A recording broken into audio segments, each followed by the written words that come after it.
La narración que precede a su experiencia trascendente describe una visión simbólica de las entidades celestiales y las fuerzas opuestas en disputa sobre su esencia espiritual, configurando un preludio a su informe sobre la transición inminente a una dimensión superior. Tales informes de umbrales entre la vida y la muerte han sido instrumentalizados por la divinidad como un medio de revelación y enfoque de la humanidad, invitando a las personas a establecer un vínculo espiritual que, en un momento oportuno, puede proporcionarles una experiencia similar de comunión con lo sagrado en el momento final de su existencia terrenal. Saludos. Soy Sean David y está encantado de participar en el canal Life After Life para compartir reflexiones y conocimiento acumulado durante 8 años de dedicación al estudio de las experiencias cuasi-muerte. Se espera que los elementos presentados aquí no solo ofrezcan consuelo, sino también para instigar una reflexión crítica sobre las implicaciones de estos fenómenos. Un punto de partida pertinente para esta discusión radica en la génesis de mi participación con este tema. Aunque personalmente no experimentó una experiencia cercana a la muerte, un hecho de que a menudo plantea comentarios de broma, como la frase impresa en una camisa que tengo: todos mis amigos fueron al cielo y solo gané esta camisa. Mi trayectoria en este campo tomó un personaje único. Con los años he trabajado como una especie de facilitador, ayudando a innumerables personas a narrar sus experiencias sin experimentar el fenómeno en primera persona. Mi primer contacto sistemático con informes de experiencias umbrales ocurrió a través de mi actuación en el sector editorial. Hace aproximadamente una década, al evaluar las propuestas de publicación, me encontré con el proyecto de Randy Kay, luego un extraño para mí. Inicialmente me preguntaba sobre el interés público por un informe cercano a la muerte de un ejecutivo, especialmente en un contexto en el que el mercado editorial cristiano ya había sido saturado por las obras del género turismo celestial, en los años 90 y 2000. Durante este periodo varios títulos alcanzaron una notable popularidad, como El cielo es real, pero también planteó controversias, ya que algunos autores se retrataron posteriormente admitiendo distorsiones o inventos en sus testimonios. Este escenario generó escepticismo generalizado en relación con la autenticidad de estas narrativas. A pesar de las reservas iniciales, elegimos publicar el trabajo de Randy. La entrevista que realicé con él, a pesar de las limitaciones técnicas que comprometieron la calidad audiovisual, se lanzó debido al valor intrínseco del diálogo. Para mi sorpresa, el material ha alcanzado millones de vistas y descargas, inaugurando una trayectoria de inmersión de 8 años en este universo. Curiosamente, solo en retrospectiva me di cuenta de cómo esta fase preparatoria anticipaba desafíos personales que se concretaban. En mi trabajo más reciente, La conspiración de las experiencias cuasi-muerte, abordo esta relación entre mi viaje profesional y las pruebas que enfrentaría. Hace aproximadamente 1 año y medio, mi esposa, Lynette, con quien compartí 26 años de vida, murió de un tumor cerebral. Durante los 19 meses de su tratamiento, expresó numerosas preguntas sobre la muerte, la vida después de la existencia terrenal y la naturaleza del más allá. Mi familiaridad con los testimonios de personas que han transponido el umbral entre la vida y la muerte y regresaron me permitió ofrecer respuestas fundamentadas, dándole algo de consuelo en sus últimos días. Aunque Lynette no ha experimentado una experiencia cercana a la muerte en su totalidad, informó fenómenos que se alinean con este espectro. En una ocasión, describió una experiencia extracorpórea en la que, incapaz de despertar mi atención por la noche, se observó desde una perspectiva aérea, visualizándome mientras dormía en un lugar que, dadas las condiciones físicas del entorno hospitalario, sería imposible detectar desde su cama. Después de un diálogo detallado, concluimos que era un episodio de proyección de la conciencia, una etapa inicial común en los informes cercanos a la muerte. Unos días después narró una visión despojada de las características del sueño, vio en las puertas del cielo, recibidas por sus abuelos maternos, su hermano y su padre, todos ya fallecidos. Se preguntó sobre la naturaleza de ese evento y le explicó que en la terminóloga se asoció con estas experiencias. Esta escena corresponde al llamado comité de recepción, en el que los seres queridos que precedieron al individuo en la muerte le esperan para darle la bienvenida en la transición. Reflexionando sobre esta ruta, encuentro que mi inmersión en este campo, inicialmente motivada por circunstancias profesionales y no por un interés personal preexistente provisto de ser providencial. Un fenómeno recurrente en este contexto es la tendencia a atribuir a aquellos que experimentaron cuasi-muerte un estado casi profético, como si tuvieran un conocimiento privilegiado sobre escatología, fenómenos sobrenaturales o la naturaleza misma de la existencia post-morte. Aunque algunos de estos individuos pueden, de hecho, dedicarse a asumir roles de liderazgo espiritual o interpretativo, muchos otros simplemente comparten sus experiencias sin pretensiones de convertirse en autoridades en cuestiones metafísicas o escatológicas.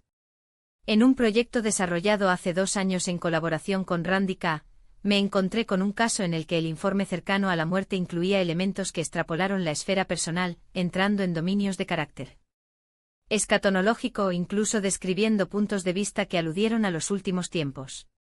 En su relato, hubo un episodio singular en el que afirmó haber contemplado el templo escatológico, así como una manifestación simultánea de Jesús, el Padre y el Espíritu Santo dentro de una configuración que no había sido documentada con tal detalle en otros testimonios de experiencias cuasi-muerte, etc.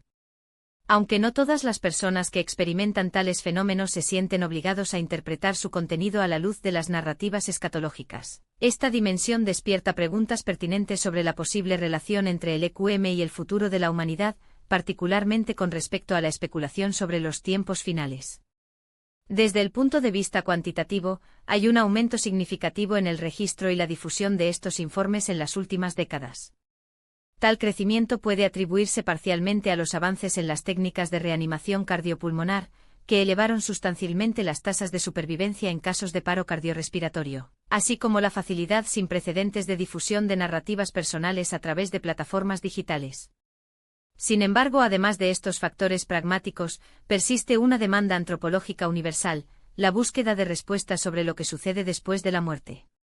En este sentido, el EQM emerge como un fenómeno de una naturaleza de disculpa transcultural, ya que ofrecen tangibles, aunque subjetivos, sobre una realidad que, por definición, escapa de la verificación empírica directa.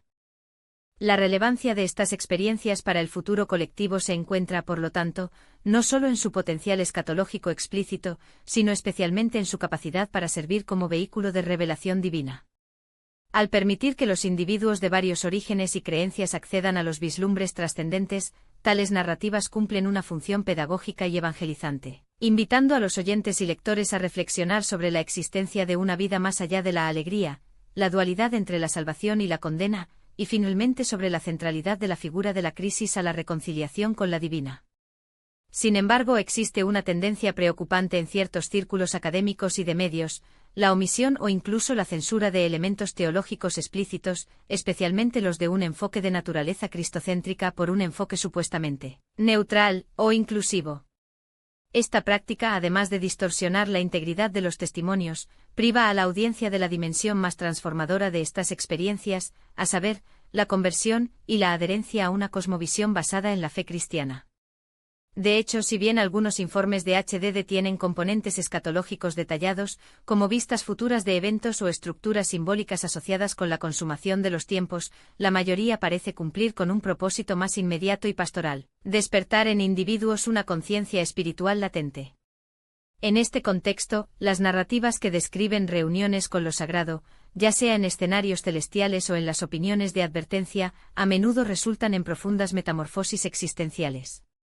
Aquellos que experimentan lo que podríamos llamar EQM celestial, regreso impregnado por un sentido de amor incondicional, a menudo expresado por un deseo imperativo para compartir el mensaje del Evangelio.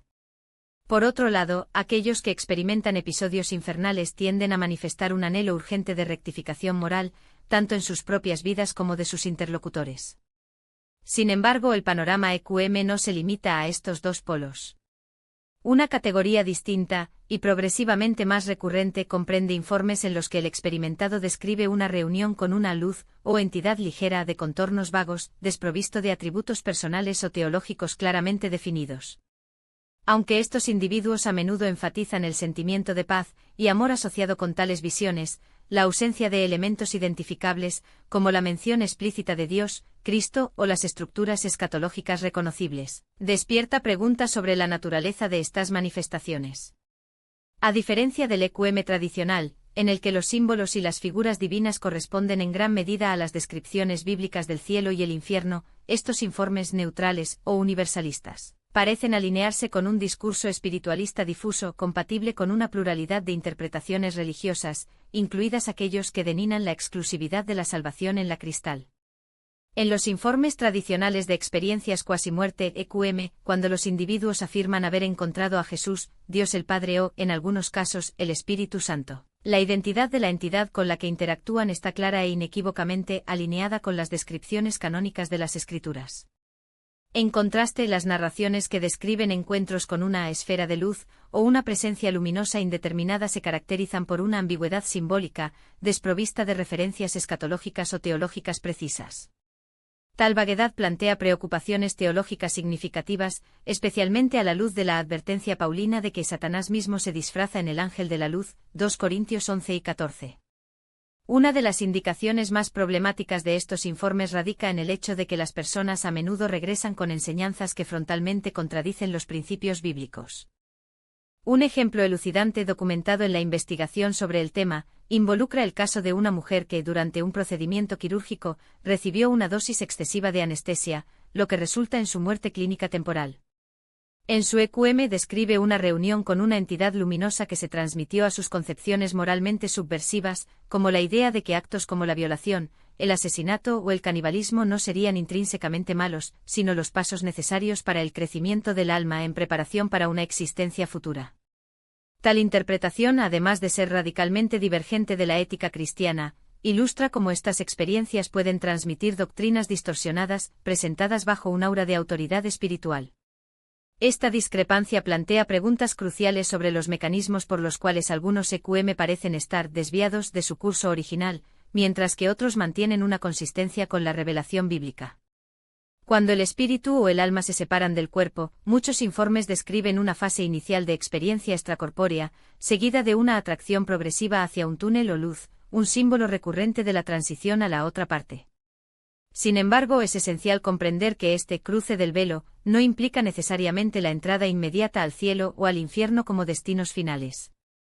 Más bien, es una orden judicial, un interino escatológico que, a la luz de las Escrituras, puede interpretarse como correspondiente al segundo cielo, una dimensión intermedia donde, según la cosmología paulina, 2 Corintios 12, 2, tanto los ángeles como los demonios operan activamente.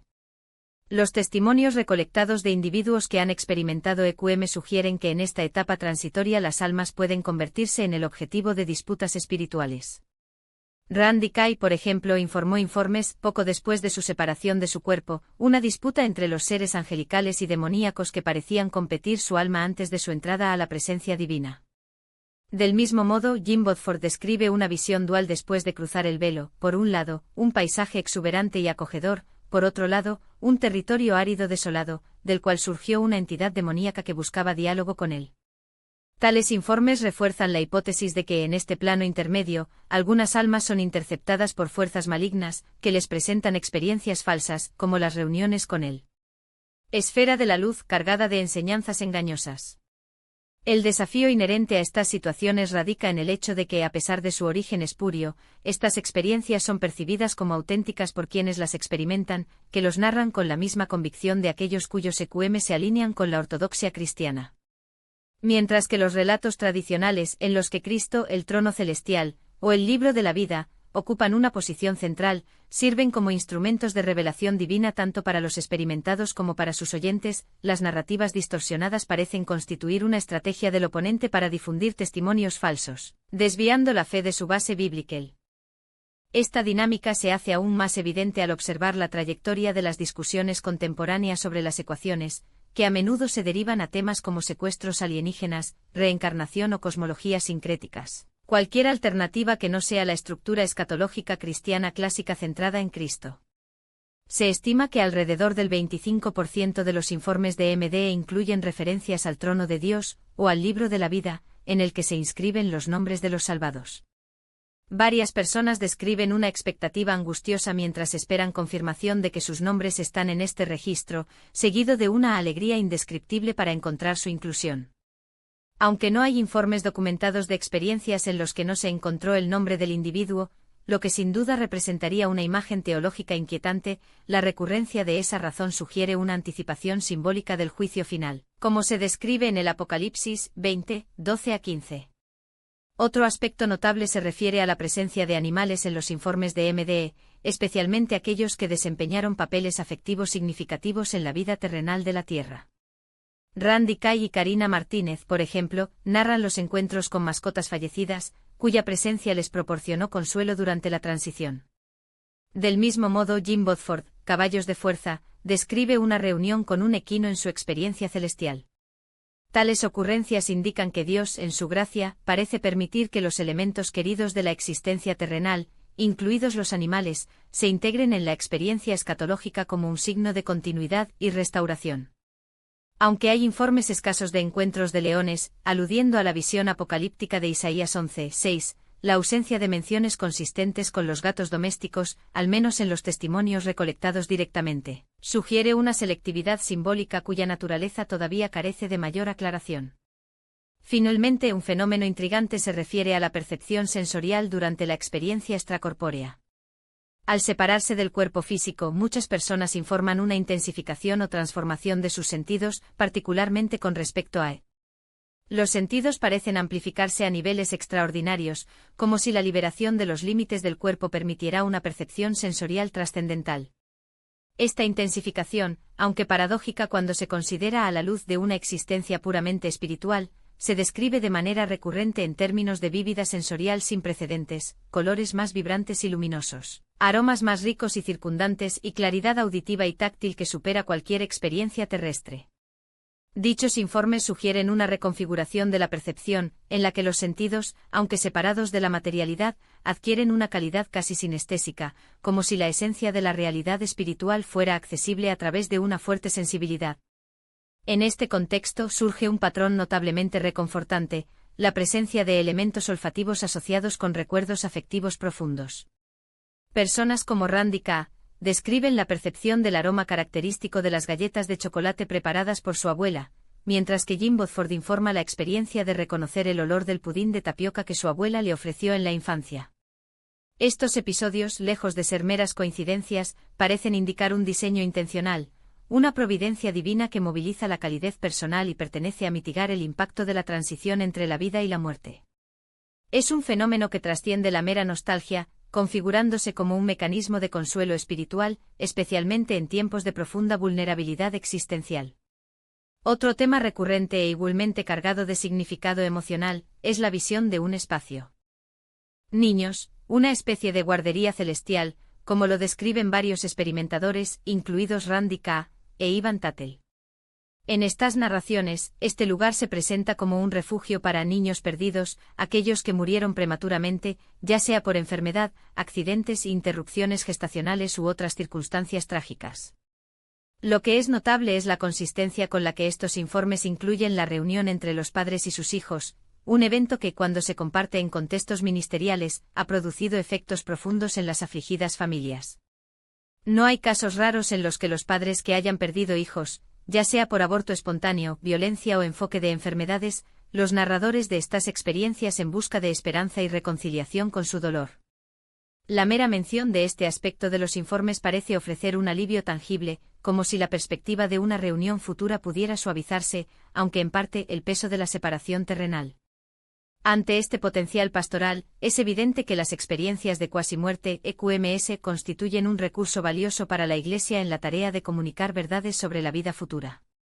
El interés universal en este tema, que trasciende las fronteras culturales y religiosas, ofrece una oportunidad única para involucrar al público diverso en los diálogos de la eternidad. Sin embargo, la resistencia significativa persiste en algunos sectores eclesiásticos, particularmente entre aquellos que adoptan una hermenéutica literal y muestran molestias con las manifestaciones de lo sobrenatural no registrado explícitamente en las Escrituras. Las críticas como estas narraciones son meras fabulaciones, o no hay una base bíblica para la presencia de mascotas en el cielo, reflejan una tensión entre la fidelidad a los textos sagrados y la apertura de fenómenos que, aunque no contradicen la teología cristiana, no encuentran correspondencia directa en sus páginas. Sin embargo, debe reconocerse que tal escepticismo no siempre proviene de una postura dogmática, sino de precaución legítima al riesgo de distorsiones doctrinales. Después de todo, la historia del cristianismo registra episodios en los que las experiencias subjetivas fueron instrumentalizadas para justificar las desviaciones teológicas. Sin embargo, un análisis equilibrado sugiere que cuando los informes de EQM están alineados con los principios generales de las Escrituras, como la misericordia divina, la justicia escatológica y la centralidad de Cristo, pueden considerarse como testigos complementarios pero no canónicos de la acción de Dios. La ausencia de menciones específicas a detalles como el aroma de las galletas o la presencia de animales en sí mismos no invalidados la posibilidad de que tales elementos sean parte de una economía divina de comodidad y restauración. En este sentido hay un movimiento gradual, aunque incipiente, de una mayor apertura por parte de las iglesias conservadoras, que han sido incorporadas estos testimonios en sus ministerios. Propeals, anteriormente reacio a abordar el tema, ahora invita a los experimentos a compartir sus historias, lo que indica una disposición creciente para reconocer el valor pastoral de los EQM. Este cambio puede interpretarse como una respuesta a la acción soberana de Dios, que al parecer, ha usado estas narraciones para despertar la curiosidad espiritual en los contextos donde el discurso tradicional encuentra menos resonancia.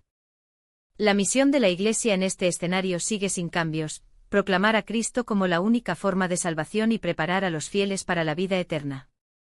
Sin embargo, la integración estratégica de los informes de EQM, siempre que se sometiera a un tamiz teológico estricto, podría mejorar este mandato, ofreciendo un puente entre la duda contemporánea y la verdad revelada. El desafío radica en cultivar un discernimiento que, sin abdicar ortodoxia, permite dar la bienvenida a las manifestaciones de lo sobrenatural como una parte legítima de la experiencia cristiana, especialmente en una era comercializada secularizada. Uno de los desarrollos más inesperado e inicialmente desconcertante en esta investigación fue la explotación de correlaciones entre las experiencias cuasimuerte y los informes de secuestros por entidades extraterrestres. A primera vista, la asociación entre estos fenómenos puede parecer forzada, ya que los discursos sobre la vida después de la muerte y los informes de ovnis pertenecen a dominios aparentemente distintos. Sin embargo, la participación en conferencias especializadas reveladas. Intersección sorprendente: varios paneles y conferencias se dedicaron a analizar los paralelos entre los EQM y las reuniones con seres no humanos, lo que sugiere una posible superposición de fenómenos. Para sistematizar este análisis, se adoptó un modelo estructural de 9 puntos como una referencia basada en los estándares de EQM recurrentes. Este marco teórico, que incluye desde la sensación de desapego del cuerpo hasta el encuentro con una entidad ligera o superior como una matriz para evaluar la congruencia de los informes de abducción alienígenas con los elementos característicos de las experiencias cuasi libres. La aplicación de este método a casos documentados, como Betty y Bernay Hill o Travis Walton, produjo resultados intrigantes. Muchos de estos episodios tuvieron entre 6 y 7 de los 9 marcadores de EQM típicos, lo que indica una similitud estructural que exige un mayor escrutinio. Este descubrimiento, aunque preliminar, plantea cuestiones fundamentales: serían, en esencia, las variantes del mismo fenómeno trascendente interpretados a la luz de paradigmas culturales distintos. O alternativamente, sería una estrategia de error espiritual, en la que las entidades no divinas simulan casi experiencias de muerte para sembrar confusión. Independientemente de la respuesta, la mera existencia de este paralelo sugiere que el estudio de las EQM no puede prescindir de una reflexión crítica sobre sus posibles intersecciones con otros dominios de lo sobrenatural, especialmente aquellos que a primera vista parecen lejos del alcance teológico tradicional. Un análisis comparativo revela paralelos fenomenológicos notables entre los informes de experiencias cuasimuerte (EQM) y los testimonios de secuestros por entidades no humanas, particularmente con respecto a la estructura narrativa del viaje trascendente. En ambos casos, la recurrencia de elementos como la disociación de la conciencia en relación con el cuerpo físico, la sensación de elevación hacia una fuente luminosa o un espacio dimensional distinto, así como el encuentro con seres aparentemente no terrestres. Tales similitudes estructurales justifican, en cierta medida, la tentación de establecer una equivalencia conceptual entre los fenómenos. Sin embargo, un análisis más riguroso sugiere que, si bien compartir rasgos descriptivos superficiales, sus orígenes y fines ontológicos pueden diferir sustancialmente. Desde el punto de vista fenomenológico, los secuestros de presuntas entidades extraterrestres se distinguen de las EQM por un aspecto fundamental: la ausencia de un contexto de la inminencia de la muerte biológica. Si bien los EQM ocurren, como regla, en situaciones de riesgo vital, como paradas cardíacas, trauma grave o estados comatados, los informes de secuestros a menudo involucran a personas en medio de la salud física y cognitiva, sin ninguna indicación de compromiso orgánico. Esta discrepancia plantea preguntas cruciales sobre la naturaleza de los fenómenos. Si los EQM pueden interpretarse, en algunas corrientes teológicas y metafísicas, como una visión legítima de las realidades trascendentales, los episodios de abducción, a su vez, parecen carecer de este vínculo intrínseco con el borde entre la vida y la muerte. Un aspecto particularmente revelador, y que refuerza la hipótesis de un origen distinto, es la reacción documentada en numerosos informes de secuestro a la invocación del nombre de Jesucristo. Los testimonios recurrentes describen la abrupta interrupción del fenómeno frente a esta intercesión, un patrón que a la luz de una perspectiva teológica tradicional, sugiere la presencia de agentes hostiles de naturaleza espiritual, cuya autoridad está sujeta por el poder divino. Tal característica no encuentra paralelo en las EQM auténticas, en las que la experiencia, aunque a veces inquietante, generalmente no se ve interrumpida por actos de fe o súplicas. Esta asimetría de comportamiento apunta a la posibilidad de que, si bien los EQM pueden reflejar una dinámica de transición existencial genuina, las secuestros están más alineadas con manifestaciones opresivas o engañosas, posiblemente vinculadas a dominios demoníacos. Todavía no puede ignorar el contexto situacional en el que ocurren muchos de estos episodios. Así como ciertos lugares parecen concepción de la concentración de actividades sobrenaturales malignas, como las residencias embrujadas, cuya historia puede revelar vínculos con prácticas ocultas, trauma colectivo o maldiciones generacionales, el informe. Los secuestros a menudo involucran a personas cuya biografía o linaje tiene elementos sospechosos, exposición a rituales esotéricos, participación en prácticas de adivinanzas o incluso la presencia de patrones de opresión espirituales no resueltos.